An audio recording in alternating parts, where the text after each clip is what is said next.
Hello everybody and welcome back to another video. Today we will be working on the BMP-2M.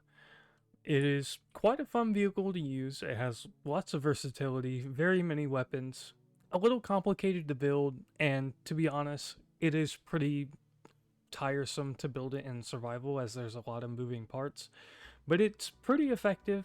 It can float, and yeah, with that out the way, let's get started. Same as always, make sure you have a proper stand that it won't get damaged on. Make sure it's clear of any obstructions.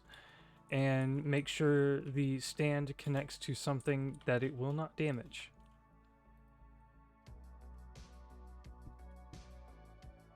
Alrighty, let's get started. Alright, now that our base is done, well, hull, whatever you want to call it, we can start. We are going to start by reversing that little thing there, so that way we can do this upper front plate without worrying about it interfering with that. So we are going to go all the way across with a 4mm plate, minus this last block right here, leave that untouched. We're going to rotate that little plate hinge just to make sure that we got it on right. And then we're going to do 2 rows of each, because on the edges it's going to be a 2x1 slope, like so. Then we'll move on to our 2x1 slope. And then we place on the sides, like so.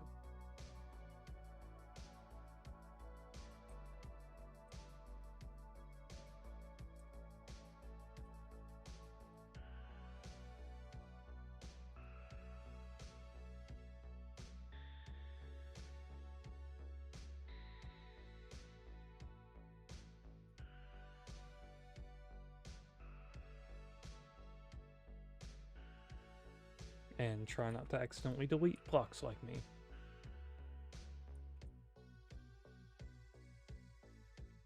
That's okay, we'll just add that back. And boom. That's that upper front plate done. If you see any blocks that you might have missed where they are attached to the hole and not the plate, you can just go back, delete that block, and then try and place it back on the plate again. It's not that big of a deal. Next thing we're going to work on is this little water break right here, or whatever you want to call it. I don't know the technical name of it, and I can't be bothered to learn it.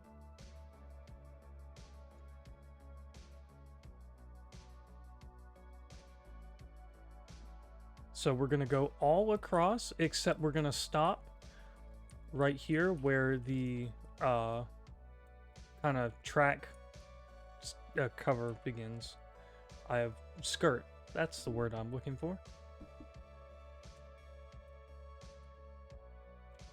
Try and place this on here. It can be a little tricky because of the way it's positioned. Like so. Then we're going to move on to a centered full plate. Then we're going to follow that up with another centered half plate. And boom. Just like that, you're done. If you don't want this on here, you don't have to. It's not anything important. It is kind of jiggly, but I haven't had any major clang issues with it. It just kind of bounces around and looks weird. But like I said, if you're not comfortable having it on there because you're worried, you can just get rid of it. It's not that big of a deal. Now we're going to work on the viewports. So for the 2 on the sides, we actually want the periscope back. But we are going to have to lift these rotors a little bit and then place them. Because if we don't lift them, it's not going to let you place. Probably need to close that hatch right there. Yep, that did the trick. Increase that. Place it like that. The rotor should already be at 45-degree angles. You just need to make sure you're placing the vision ports outwards, that's all. And then this vision port needs to be a forward vision port, like this. We'll drop that down, and there you go.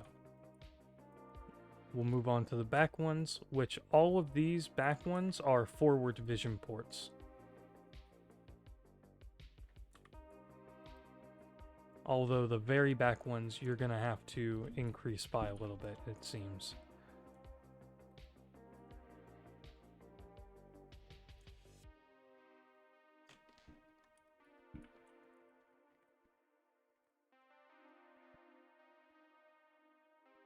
Like so.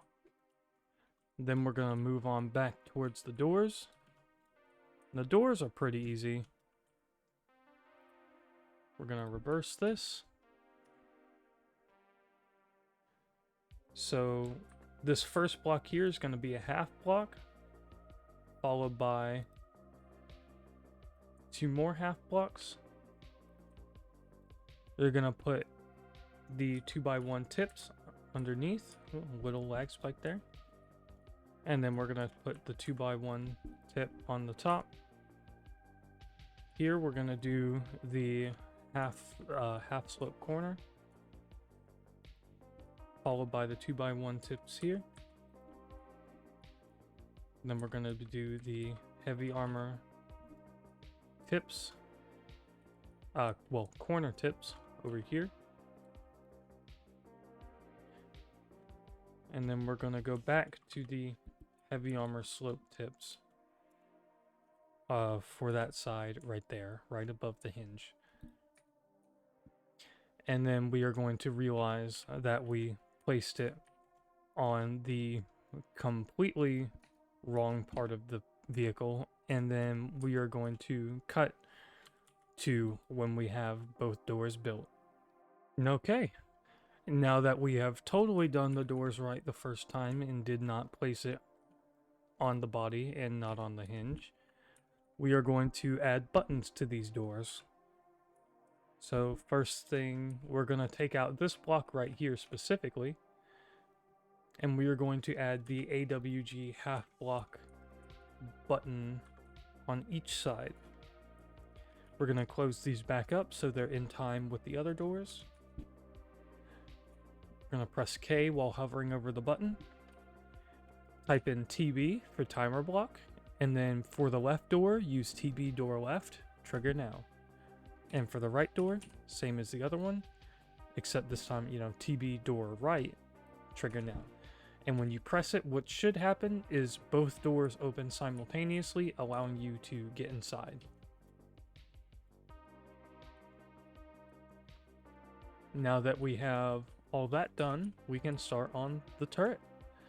So first things first, we take this rotor and we displace it all the way up so we know it's not going to get caught on anything. We'll follow that up with a conveyor junction, because that's where the ammo and all the cargo crates are going to connect to, followed by projector. Then we take the projector, or excuse me, we take the build and repairs and we disable them so that way we don't end up projecting the turret completely wrong.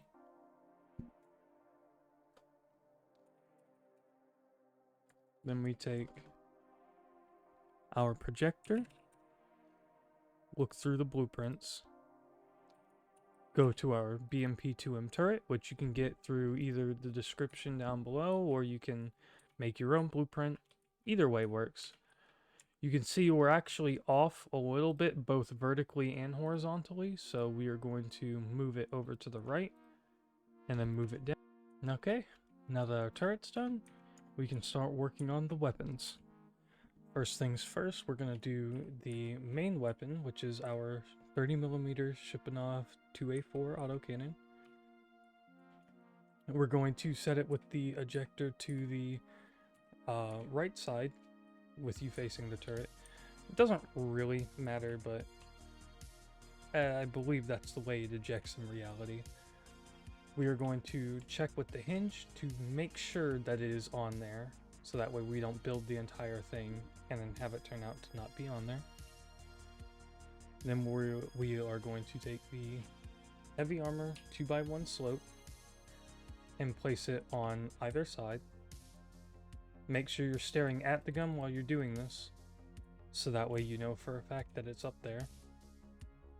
Next, we are going to want the FCS sight, if I can find it. There it is. The FCS gun sight camera offset is what we want. Perfect. And that should make it to where it doesn't stick out too far from that block. For the next bit, we are going to want to enter F8 mode, so that way we can free cam our way into the turret and place this 50 cal, because otherwise our character can't really fit into the turret well enough to do it. So while staring at this white block right here, we are going to simply place the 50 cal in front. With the 50 cal in front, we are going to check the velocity, make sure that it's alright. Everything's connected. Okay, that's good to go. Next thing we're going to do is the commander's sight. So we're going to go to vision ports, and we are going to go to the full block wide, I believe.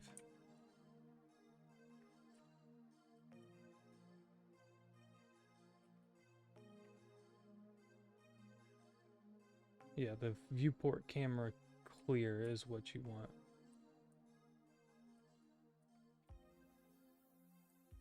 If I could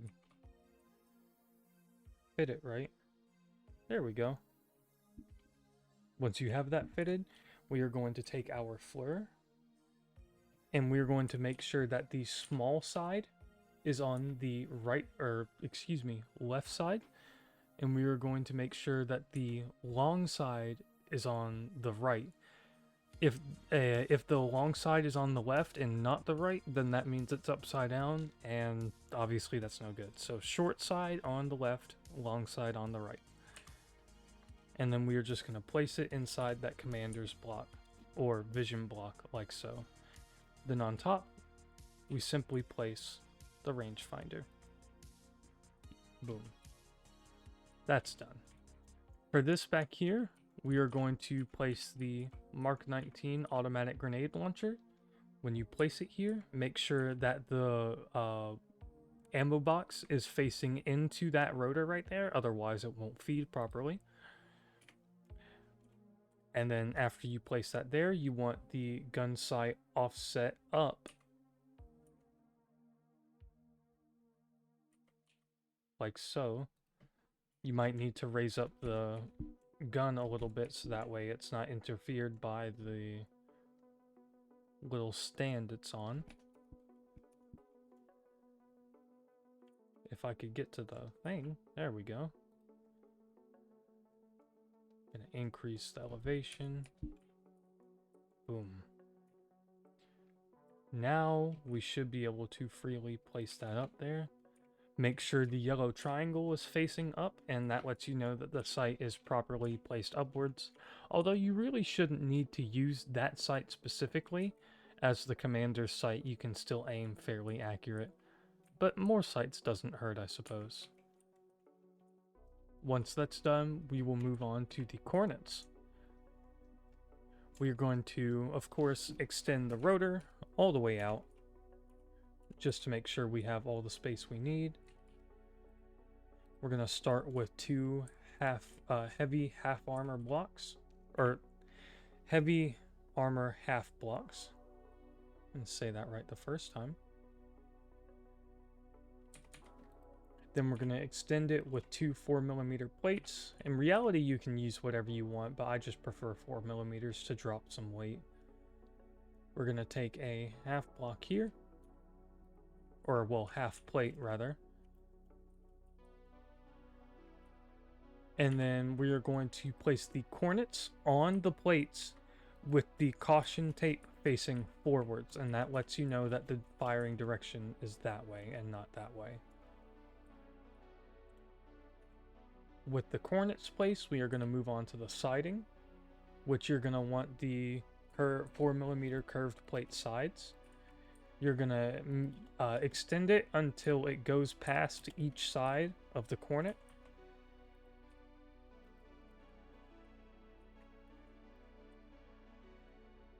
Like so. And then for the top, see, normally the roof isn't going to be able to snap there because there's nothing to hold it, which is why we take these corners here. And then we just place the corners. You technically don't need to, but I feel it looks better this way instead of just using like 1/2 block. But of course, that is completely opinion based, and you can do yours however you want, really.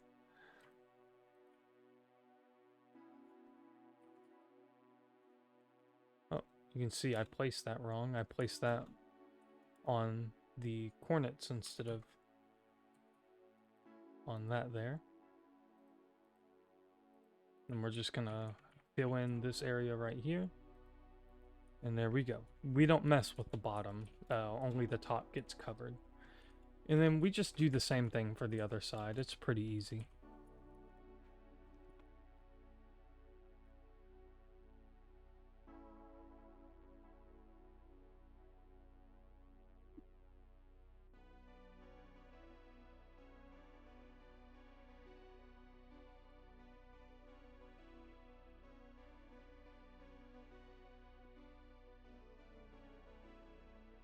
Okay, once your coordinates are done, what we're going to do is we're going to go through and number them, which I have already gone and done. So starting from left to right, as you're facing the turret, we're going to go 1, 2, 3, and 4, just like that. Then we are going to go into our control panel, make sure they're put into a group, which I have also already done. And then we are going to put them into weapon group ID 1. Then, as they are numbered, you are going to weapon sequence them as they are numbered. So ATGM 1, weapon sequence 1, ATGM 2, weapon sequence 2, and so on.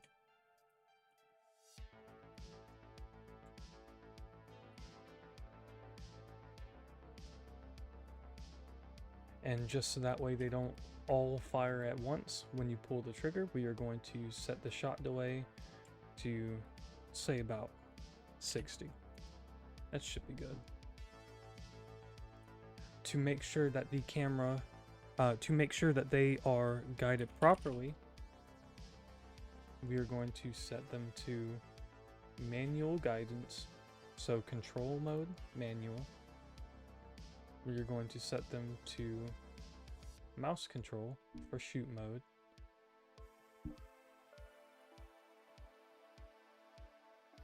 And we're going to bring them into our inventory just for a quick second. So I've found that these tend to want to shoot even when you disable mouse control. So what I do is I just turn them off until needed, and then I turn them on. But we are going to save that for later. We need to set a weapon camera channel. So we're going to set that to 1. Then we need to set our camera that we are going to guide with, which is what the FCS gun sight is for. And we're going to set that to camera channel 1. I have tried to set the commander's camera to the channel, but it doesn't seem to want to operate with that, so I just use the backup sight as the guidance sight. Now that that's all set up, we can begin programming in our weapons. We are going to start with MART. We are going to ignore ATGM MART for now. Go to all the weapons we've added. So the 30mm, the 50 cal, the sight, both sights actually, and the grenade launcher, We'll save, double check, and it looks like we're missing something. Ah, that's what we missed. Go back to Mart again. We missed the flare. So we'll save that, check again, and now it's all working. Perfect. Now you'll notice that azimuth isn't working right now, and that's because we haven't set up our ATGM Mart. So we'll type in Mart, ATGM Mart, and then we'll control click all the ATGMs and then save them. And that should operate ATGM Mart. Perfect. With that done, now what we can do is we can quickly test and make sure our ATGMs are set up properly. So we are going to look around. We've got a target over there. We're going to enter our guidance site, press 4 to turn it on, and we should be able to click and guide it in. You'll notice that it actually is following what we are doing. However, I've noticed that sometimes when you aim towards the ground, it'll bug it out, and it doesn't like that. So try to avoid aiming directly at the ground if you can. So kind of keep it about right there until you're ready to guide it in. And as you can tell, we just hit an ammo rack. These are pretty good. They seem to actually function as a heat, when you look at the damage, they have a solid line of blocks going in, and then what appears to be an explosion within the target, which is pretty cool. I generally really like these missiles. They normally perform very well. But yeah, that's the coordinates set up. So now we are going to check and make sure everything else is set up. The only other things that should really need setting up would be the simple turret. So I guess thing, not things. And it looks like it is operating smoothly. We are going to reposition it and fix that, but it should be good for the most part. Yep, we've got full control, coordinates work, guns work. All right. Now that we're programmed and ready, the very last thing that we should have to do should be tracks. Now, tracks are pretty easy. You can see here that it says that there's tracks on there already, but you don't see them. I don't really know what causes this, but I just like to add the tracks back anyway, even though it says that it's waiting for some. And then I'll use the T55, T72 tracks as they most replicate old Soviet tracks the best, in my opinion. And with the tracks on, we can now triple check, make sure we have everything built and installed. Go into the driver's seat, check that as well. You can set up like all the tools and the weapons and stuff. You do have smokes. You can set all that up in your toolbar however you want, but I personally am not going to be doing that because that's really time consuming and it ultimately comes down to preference. So yeah. It looks like we do have 2 blank screens in those seats, so what I'm gonna go ahead and do is disconnect it from the main grid to make sure that it doesn't interfere anymore.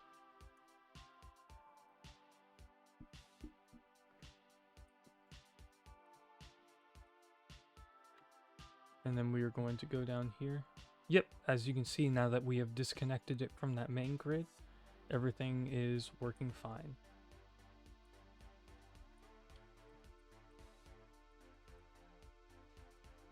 Next we take the azimuth, lower it back down to about -10-ish.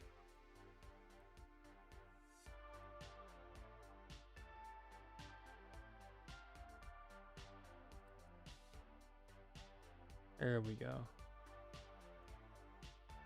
And that is your brand new BMP2M.